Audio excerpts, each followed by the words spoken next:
This reading is called Enslaved People's Churches. Many slaveholders encouraged their enslaved people to attend church on Sunday. Some read the Bible to their workers and prayed with them. Owners and white ministers preached the same message. If you disobey your earthly master, you offend your heavenly master. Well, not surprisingly, this was not a popular lesson among enslaved people.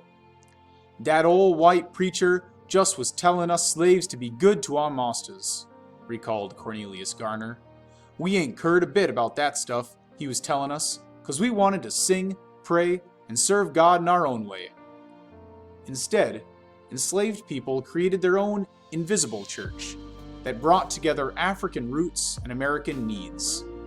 This invisible church met in slave quarters, that's their houses or homes, or secret forest clearings known as hush arbors.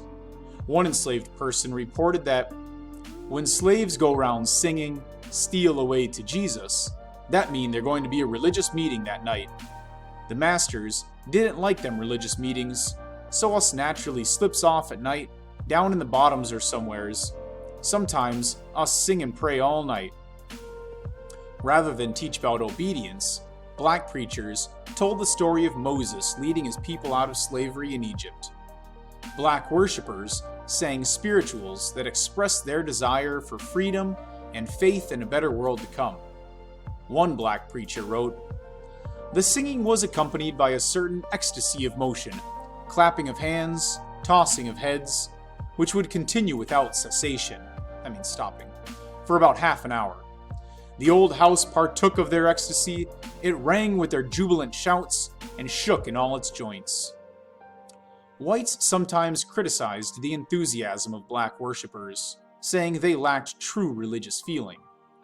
Many enslaved people, however, believed it was their masters who lacked such feeling.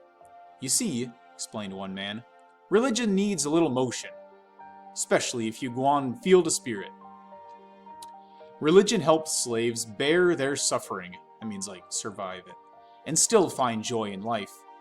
In their prayers and spirituals, they gave voice to their deepest longings, their greatest sorrows, and their highest hopes. This is from TCI History Alive.